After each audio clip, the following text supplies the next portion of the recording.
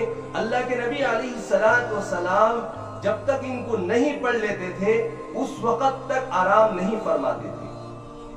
جن حضرات کو اللہ نے قرآن پاک سکھایا ہے، جو خواتین قرآن پاک پڑھنا جانتی ہیں، وہ خواتین حضرات ان سورتوں کو پڑھ کر سوئیں۔ حدیث پاک کے اندر آتا ہے جو آدمی 10 سورتیں پڑھ لیتا ہے، 10 آیتیں پڑھ لیتا ہے، وہ غافلوں میں شمار نہیں ہوگا۔ اور جو بندی 100 سورتیں پڑھ لیتا ہے وہ اللہ کے فرما بردار بندوں میں شامل ہو جاتا ہے۔ اور جو 1000 آیتیں پڑھ لیتا ہے وہ اللہ کے خزانوں کو جمع کرنے والا ہو جاتا ہے۔ تو سوتے وقت ان سورتوں کو پڑھنے سے 10 آیتیں بھی اس کے اندر شامل ہو جائیں گی، 100 آیتیں بھی شامل ہو جائیں گی، اور اللہ کی ذات سے امید ہے کہ 1000 آیتیں پڑھنے کے برابر بھی اللہ ثواب دے دیں گے۔ بہرحال جن حضرات قرآن پڑھنا جانتے ہیں ان آیات کو پڑھیں، ان سورتوں کو پڑھیں، اور جو قرآن پڑھنا نہیں جانتے وہ یہ تڑپ رکھیں کہ ہم بھی اللہ کے کلام کو پڑھنے کی کوشش کریں گے، سیکھنے کی کوشش کریں گے۔ جب تک کیا کریں، ہر بندے کے پاس موبائل ہوتا ہے، موبائل میں قرآن پاک MP3 چلائیں، ان سورتوں کو سلیکٹ کریں اور سونے سے پہلے ان سورتوں کو ڈال کر پورے غور سے محبت کے ساتھ، یہ میرے اللہ کا کلام ہے، میں اس کو سن رہا ہوں، تمام کاموں سے ہٹ کر صرف قرآن پاک کو غور سے سن کر سوئیں۔ قرآن پاک کے ثواب میں جو آدمی پڑھتا ہے اس کو بھی اتنا ہی ثواب ملے گا، جو آدمی غور سے پورے کام کاج چھوڑ کر سنتا ہے اس کو بھی اللہ پڑھنے والے کے برابر ثواب دیتے ہیں۔ تو اللہ رب العزت اتنا آسان کر دیے ہیں، تو ہمیں چاہیے کہ قرآن پاک کو غور سے سنیں اور سن کر ان سورتوں کو اس کے بعد آرام فرمائیں۔ 19ویں سنت ہے داہنی کروٹ لیٹ کر سونا۔ حضور اکرم صلی اللہ علیہ وسلم داہنی کروٹ لیٹ کر سوتے تھے۔ انسان 4 طریقے سے سوتا ہے، ایک داہنی کروٹ، ایک بائیں کروٹ، ایک چت، اور چوتھا اوندھے منہ سوتا ہے۔ آج کی سائنس کہتی ہے کہ داہنی کروٹ کو چھوڑ کر بقیہ 3 طریقوں پر سونے سے انسان نقصان میں رہتا ہے۔ اب سنیے، بائیں کروٹ لیٹنے سے انسان کا کیا کیا نقصان ہوتا ہے۔ پہلا نقصان یہ ہوتا ہے کہ اس کی دل پر پریشر پڑتا ہے، اس کے دل پر جسم کا وزن پڑتا ہے، جس کی وجہ سے اس کے جسم میں خون کی روانی کمزور پڑ جاتی ہے، دل کو پوری قوت کے ساتھ کام کرنا پڑتا ہے، اور اس کی وجہ سے انسان کی نیند مکمل نہیں ہوتی، انسان گہری نیند میں چلا جاتا ہے اور ڈرونے خواب اس کو پڑتے ہیں۔ اور دوسرا نقصان یہ ہے کہ انسان کا معدہ بائیں جانب ہونے کی وجہ سے اس کے ہاضمے میں بھی پریشانی ہو جاتی ہے۔ جو آدمی بائیں جانب سوتا ہے اس کا ہاضمہ صحیح نہیں ہوتا، ہاضمے پر جسم کا وزن پڑنے کی وجہ سے وہ اپنا کام کرنے میں پورا نہیں اترتا، اس لیے انسان کا کھانا ہضم نہیں ہوتا۔ اب چت لیٹ کر سونے میں نقصان یہ ہے کہ اسے سانس میں پریشانی ہوتی ہے اور خروٹے آ جاتے ہیں، جس کی وجہ سے دوسرے انسان بھی پریشان رہتے ہیں۔ اور چوتھا طریقہ ہے اوندھا منہ سونا۔ ایک مرتبہ نبی پاک علیہ السلام نے ایک آدمی کو دیکھا جو اوندھا منہ سویا ہوا ہے۔ آپ علیہ السلام نے فرمایا اللہ اس طریقے کو ناپسند فرماتے ہیں، اور فرمایا یہ جہنمیوں کی نشانی ہے، کل جہنمیوں کو جہنم میں اوندھا منہ اٹھا کر ڈالا جائے گا۔ اس لیے کہ تینوں طریقوں سے بچ کر، تینوں طریقوں کو چھوڑ کر دائیں طریقے پر میرے اور آپ کے آقا جناب محمد رسول اللہ صلی اللہ علیہ وسلم کے طریقے کے موافق سونا چاہیے۔ دیکھیں اس ایک سنت کے اندر کتنے چیزیں سامنے آئیں، کتنے فائدے سامنے آئے۔ ہمارے نبی کے طریقوں پر چلنے سے آخرت تو ملتی ہی ملتی ہے، سب سے پہلے اس کی دنیا سنور جاتی ہے۔ اب دائیں کروٹ سونے سے تھوڑے وقت میں مکمل نیند ہو جاتی ہے، دل کی روانی آسانی کے ساتھ اپنا کام کر رہا ہوتا ہے، خون کی روانی آسانی کے ساتھ ہو رہی ہوتی ہے، دماغ تک پیر تک خون آسانی کے ساتھ پہنچ رہا ہوتا ہے۔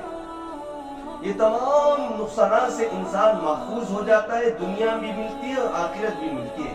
اسی لیے کہا جاتا ہے کہ اسلامی طریقوں پر نبی پاک علیہ السلام کی سنتوں پر چلنے سے دنیا اور آخرت دونوں ملتی ہے۔